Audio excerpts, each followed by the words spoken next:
bonjour et bienvenue sur Médiane TV. Votre carrefour matinal de l'info se poursuit. Et maintenant, c'est l'heure de l'invité de la rédaction avec Oumar Baldé. Bonjour Oumar. Bonjour Laetitia. Comment vas-tu? Ça va très bien, toi? Ça va, fin de semaine, pas très évident, mais bon, on s'y fait. Exactement. Alors, de quoi est-ce qu'on parle aujourd'hui? Alors, on va parler d'un ouvrage qui revient sur 2 décennies de réformes et de transformations structurelles au Maroc. 2 décennies durant lesquelles ont été donc mis en exergue pas mal d'actions. Intéressant. Voilà, des actions qui ont été menées sous la conduite du roi Mohamed VI et qu'un auteur a décidé de récapituler dans un ouvrage. Voilà, et c'est ce que nous allons voir avec lui-même, qui nous attend donc. Nous allons le rejoindre tout de suite depuis donc Dakhla, la ville de la province du Sud, où il nous attend tout de suite.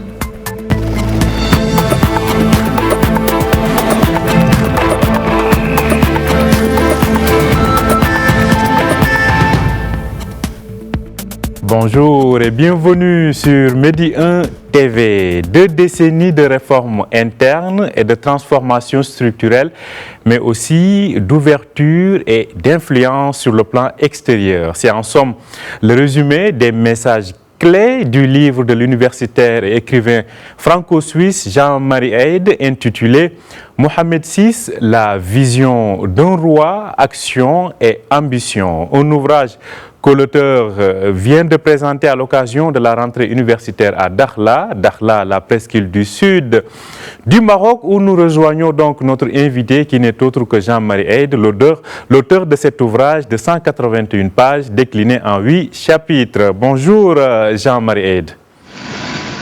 Bonjour. Alors, merci à vous d'être avec nous donc ce matin. Je le disais, un ouvrage qui, en somme, synthétise 2 décennies de réformes internes et d'ouverture sur le monde. Des messages clés importants. Selon vous, lesquels retenir, en fait, de l'ensemble de ces messages clés? Alors, évidemment, il y a plusieurs messages clés.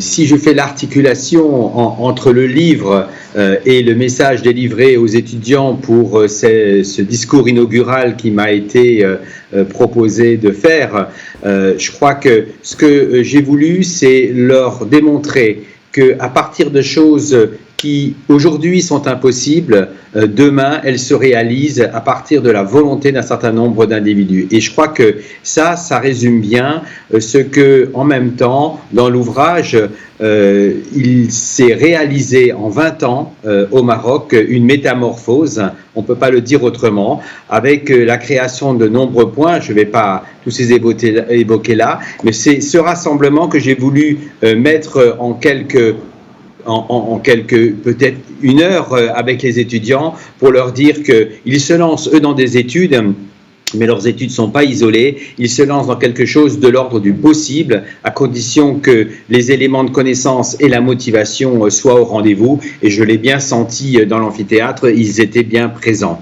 Donc voilà, donc j'ai pris un certain nombre d'exemples, je ne sais pas comment vous voulez que je les illustre, mais il me semble que c'est la possibilité vers une porte ouverte demain dans cette région formidable qui est en pleine expansion.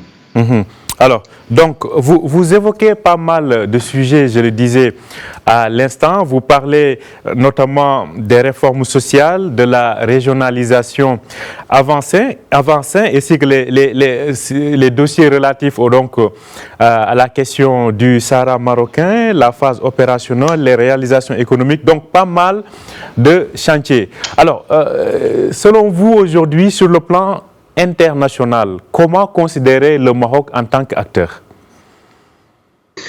Alors, je crois que le Maroc est devenu un acteur essentiel et incontournable, et pas simplement dans son rapport habituellement que l'on évoque, qui est le rapport Maroc-Europe, qui s'est construit et qui a fait l'objet effectivement de reconnaissances successives, y compris par les institutions européennes, mais également dans sa position d'un pays du continent africain, qui a su renouer avec ses voisins et ses partenaires, et dans le cadre notamment de l'Union africaine, qu'a voulu rejoindre Sa Majesté lorsqu'il en a pris cette décision, qui, à mon avis, est vraiment une décision salutaire, puisque aujourd'hui, avec tout ce qui a pu être proposé, que ce soit la remise de dettes aux pays les moins avancés, que ce soit l'accompagnement et l'aide à un certain nombre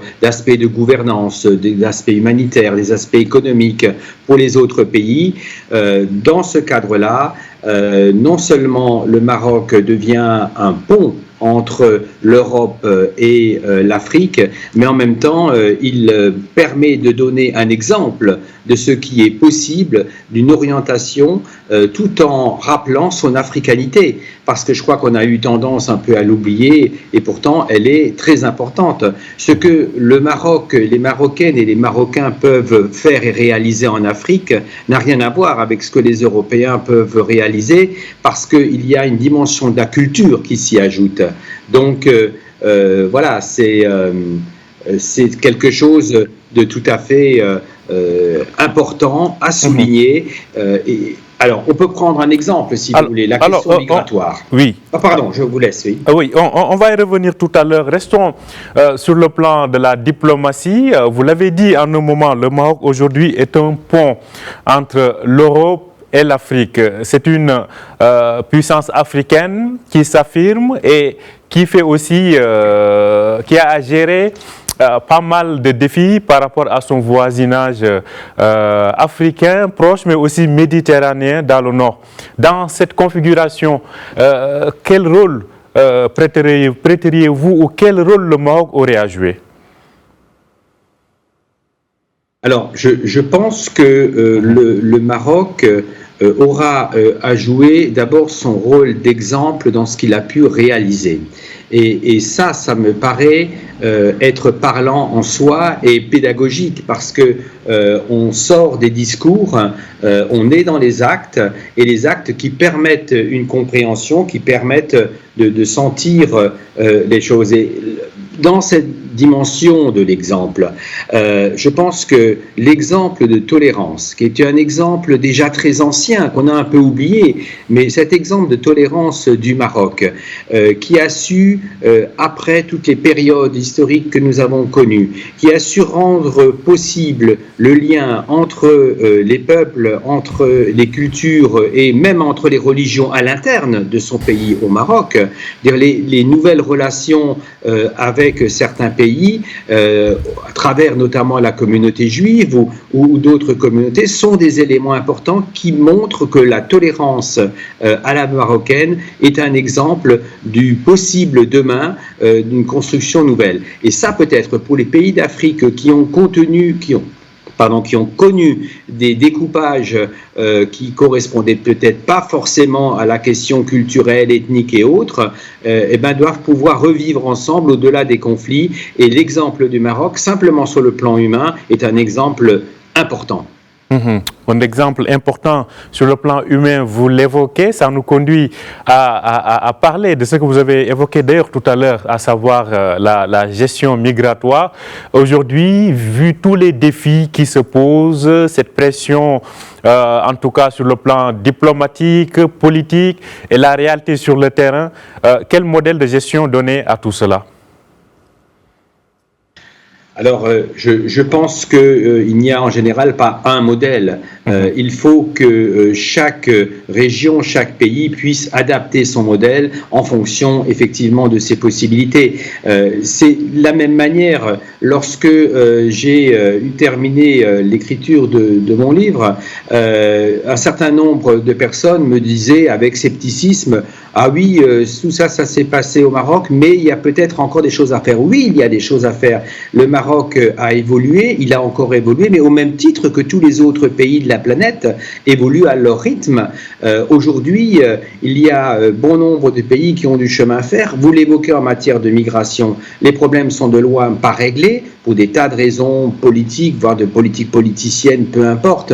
Mais il n'empêche que dans cette évolution-là, le Maroc a démontré en 20 ans, grâce à l'impulsion de Sa Majesté, qui a vraiment, c'est pour ça que dans le titre, le mot vision est un mot qui prend tout son sens, a vraiment voulu que les Marocaines et les Marocains puissent vivre autrement dans cet espace, profiter de l'évolution mondiale globale, tout en gardant, et ça c'est important, tout en gardant les valeurs, tout en gardant les points forts de ses origines, parce qu'il n'est pas question de tout balayer je crois qu'il faut bien garder les particularités. J'ai eu l'occasion ici à Darla de visiter la maison de l'artisanat et on voit à quel point aujourd'hui c'est important que ces jeunes que j'ai vus se former en train d'apprendre le geste et autres le conservent et non pas d'avoir des produits ultra modernes fabriqués. C'est important, mais c'est pas suffisant parce que les racines, si elles n'existent plus, finalement les feuilles dans l'arbre n'existeront plus non plus. Alors, il y a un autre aspect que vous avez largement évoqué dans votre ouvrage, c'est le Sahara marocain, où vous êtes justement. Quand on voit les provinces du Sud, le développement que vous avez pu constater dans un contexte de régionalisation avancé, en quoi cela peut servir aujourd'hui de preuve? Parce que quand on voit sur le plan international, la majorité aujourd'hui des pays du monde parlent, quand on voit l'initiative d'autonomie, parle d'un plan crédible, sérieux, et qualifie la démarche marocaine d'objective, en tout cas de très sérieuse. Vous êtes aujourd'hui dans les provinces du Sud. En quoi aujourd'hui l'émergence et le développement de cette région, ces provinces du Sud, peuvent aujourd'hui servir d'exemple ou bien d'argument face à ceux qui contestent en fait cette marocanité du Sahara? Alors, je crois qu'il y a un certain nombre d'éléments d'histoire, mais on ne va pas se lancer dans une bataille d'historiens à ne plus en finir, ni dans un débat politicien. Je crois de façon très concrète, par rapport au territoire, par rapport au terrain.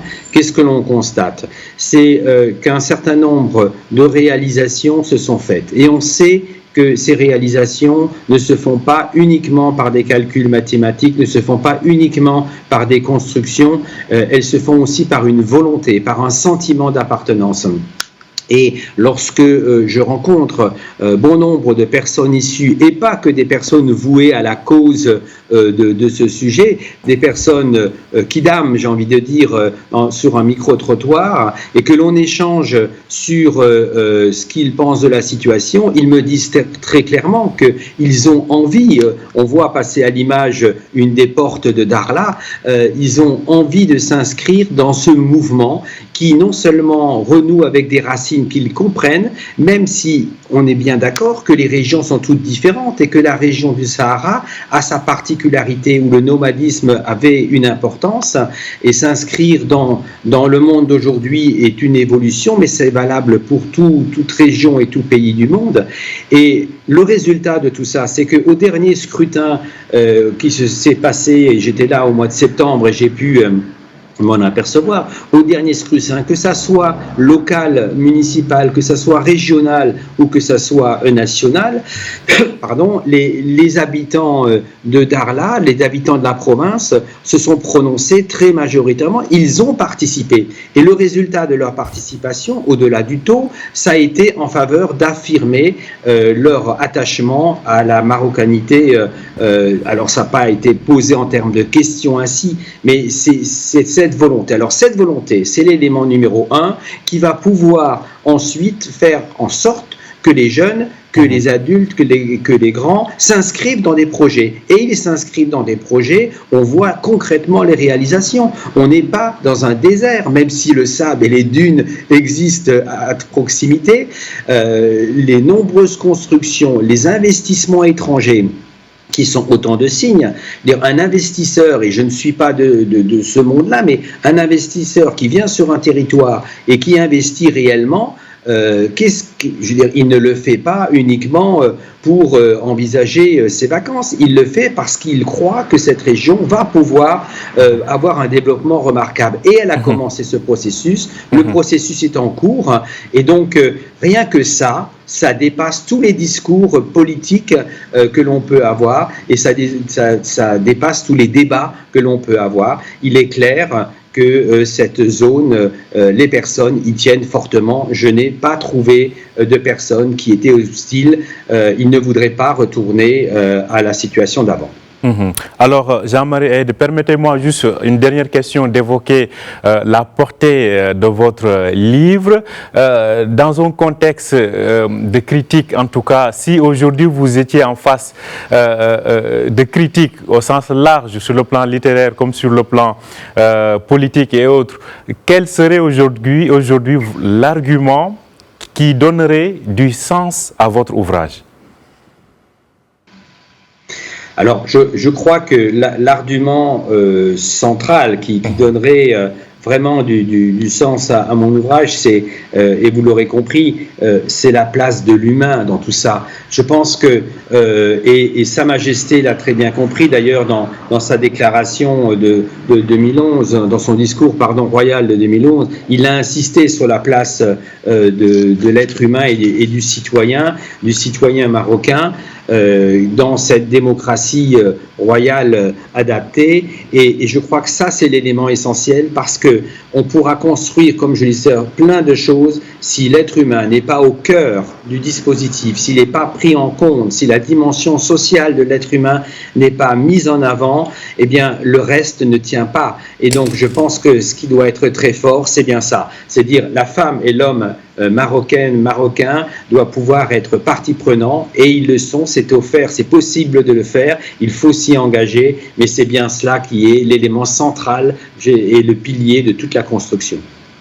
Un élément central et pilier donc de cet ouvrage que nous vous recommandons, en tout cas à vous téléspectateurs, de lire. Merci à vous, Jean-Marie Aïd. Je rappelle que vous êtes l'auteur de l'ouvrage Mohamed VI, la vision d'un roi, action et ambition. Merci d'avoir été en direct avec nous depuis Rabat, depuis Dakhla plutôt. Merci à vous. Merci à vous. Au revoir. Merci à vous aussi de nous avoir suivis. Je rappelle que vous pouvez retrouver cet entretien sur notre site www.medianews.com. Bonne journée et bonne suite de programme sur Média TV.